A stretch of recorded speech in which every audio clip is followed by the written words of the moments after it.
प्रभु मांगो, क्या मांगना चाहते हो? बोले नहीं, हमें क्या चाहिए, हमारी मैया ने कमंडल दिया है, प्यास लगे तो पानी पीने के लिए, एक हाथ में छाता है धूप से और बारिश से बचाव के लिए, भला हमें क्या चाहिए? बोले नहीं नहीं, मांगना होगा, कुछ ना कुछ तो मांगना होगा। अच्छा ठीक है, देना ही चाहते हो तो एक काम करो,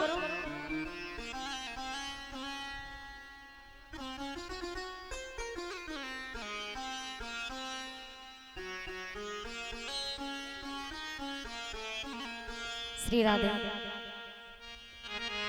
ने मेहनत की बेचारे ने, इसलिए बोले गोविंद भगवान की जय जय श्री राधे श्याम। जैसे बामन भगवान ने कहा, बोले देना चाहते हो तो इतना दीजिए, हमें 3 पग भूमि दान कर दो। बोले हमें केवल 3 पग भूमि दे दो। बोले 3 पग भूमि में से क्या हो जाएगा? बोले अरे 4 पाई भी नहीं पड़ पाएगी, झोपड़ी नहीं बन पाएगी, इससे आपको क्या मतलब? देना है तो इतना दीजिए वरना नहीं। ठीक है। उसी समय राजा बलि देने के लिए तैयार हो गए। बोले ऐसे नहीं, संकल्प करना होगा, पहले संकल्प करो। तो जैसे ही संकल्प वाली बात आई, दैत्यों की गुरु शुक्राचार्य समझ गए ये कोई साधारण बालक नहीं। अंतर ध्यान करके देखा तो देखा कि स्वयं भगवान विष्णु पधारे। बोले राजा बलि एकांत में बुला के ले गए। बोले तुम्हारी मति मारी गई क्या? अरे जिसे तुम 3 पग भूमि दे रहे हो कोई साधारण बालक नहीं, अरे ये स्वयं नारायण पधारे। तो राजा बलि ने कहा गुरुदेव यदि मेरे दरवाजे पर श्री हरि नारायण स्वयं पधारे तो मैं पीछे नहीं हटूंगा। संकल्प करने के लिए चले तो भगवान जल कुरने लगे तो शुक्राचार्य ततैया बनकर के सागर की नौका में बैठ गए। भगवान ने जैसी जल कुरा अंजलि में तो जल नहीं आ रहा था। भगवान ने समझा कि कूड़ा करकट अटक गया, तो भगवान ने सीख ली, सागर की नौका में डाली तो शुक्राचार्य की आंख फूट गई। बोलो गोविंद भगवान की। शुक्राचार्य बाहर निकल के आए और कहने लगे कि लेत है कोई देत है कोई, आंख शुक्र ने व्यर्थ में खोई। संकल्प किया और जैसे ही संकल्प किया राजा बलि ने तो भगवान ने विराट रूप धारण कर लिया। राजा बलि तो भगवान के पैर के अंगूठे कितने बराबर लगने लगे। राजा बलि ने कहा प्रभु ये तो नाइंसाफी है। बोले इससे आपको क्या मतलब? मेरे पाँव मैं अपने पैर छोटे करूं या बड़े करूं इससे तुम्हें क्या मतलब? ठीक है जो आपकी इच्छा। भगवान ने एक पैर में पूरी पृथ्वी को नाप लिया, दूसरा पैर आकाश में रखा। तो ब्रह्मा जी ने कहा ये शुभ अवसर मैं क्यों गवाऊं। तो ब्रह्मा जी ने कमंडल श्री हरि नारायण के चरणों के नीचे लगा दिया। भगवान के चरण धो करके और जल कमंडल में लिया। कमंडल में लेकर जैसे लिया उसी जल की गंगा मैया बनी। बोलिए गंगा मैया की जय।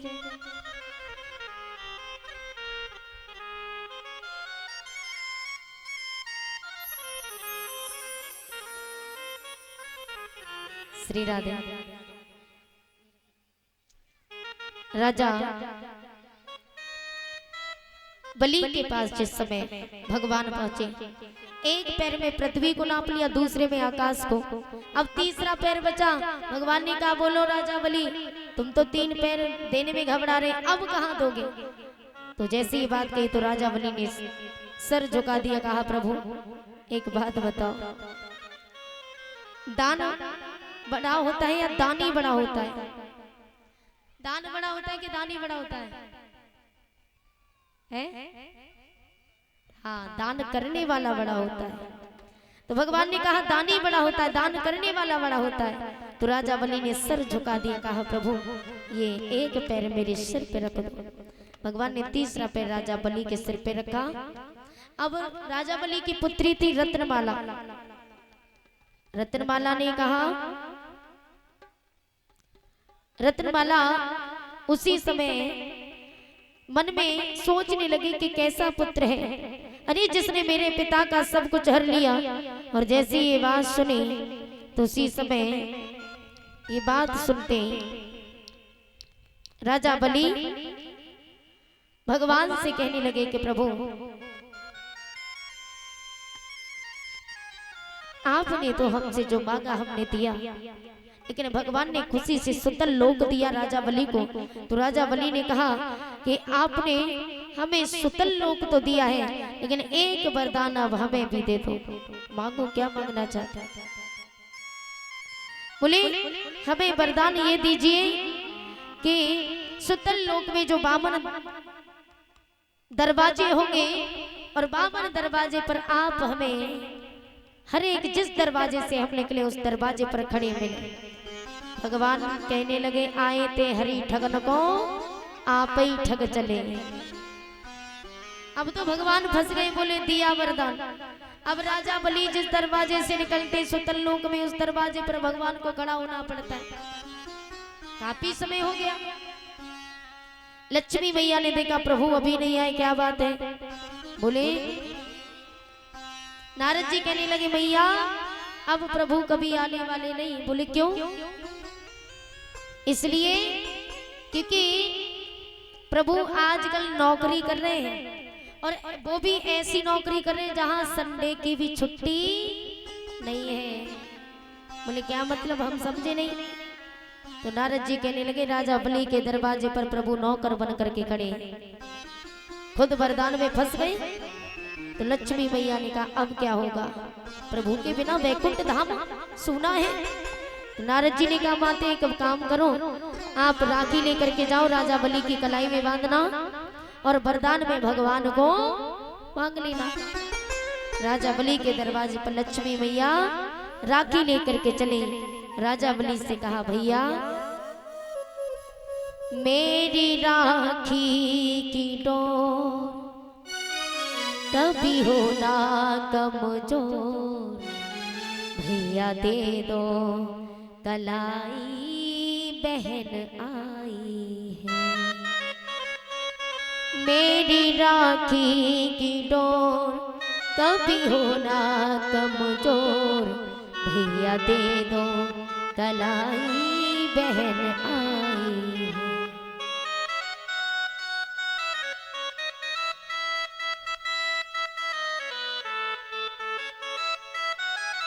आज माता लक्ष्मी ने जैसे ये बात कही तो राजा बलि ने कलाई आगे की, माता लक्ष्मी ने कलाई में राखी बांधी। अब राजा बलि कहने लगे मांगो बहन क्या मांगना चाहती हो? माता लक्ष्मी ने कहा प्रभु भैया देना चाहते हो तो इतना दीजिए, आपके दरवाजे पर जो नौकर बन करके खड़े उनको दान कर दो। बोले वो तुम्हारे कौन है? माता लक्ष्मी ने कहा वही तो मेरे पति हैं। अब राजा बलि इतने प्रसन्न मैया के चरणों में गिर गए, जय हो प्रभु तेरी लीला अपरंपार है, जो स्वयं लक्ष्मी नारायण मेरे दरवाजे पर पधारे और मुझे क्या चाहिए, जाओ वरदान दिया। आज माता लक्ष्मी भगवान के सामने जाने लगी। अब भगवान ने जैसी लक्ष्मी मैया को आता देखा तो भगवान मुंह छुपाने लगे कि मैं नौकर बन करके खड़ा हूं, लक्ष्मी न जाने कहां से आई।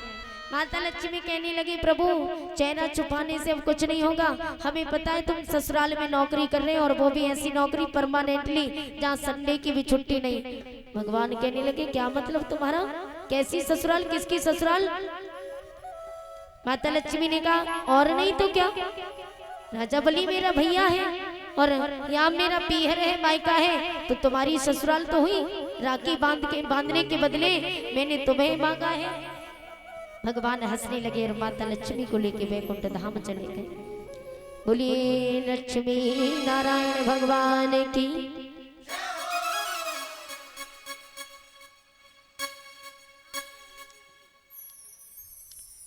आज उसी दिन से रक्षाबंधन का त्योहार मनाया जाता है। बोलिए लक्ष्मी नारायण भगवान की। और कल कथा में भगवान श्री राम का जन्म होगा और उसके बाद भगवान श्री कृष्ण का जन्म होगा। तो भगवान श्री कृष्ण के जन्म के लिए कल बहुत धूमधाम से कृष्ण जन्म मनाया जाएगा और बहुत आनंद आएगा। कल बहुत ही आनंद आने वाला है। तो सभी माताएं बहनें अपने अपने घर से टॉफी और गुलाल लेकर के आए। होली खेली जाएगी, कल ब्रज की होली खेलेगी।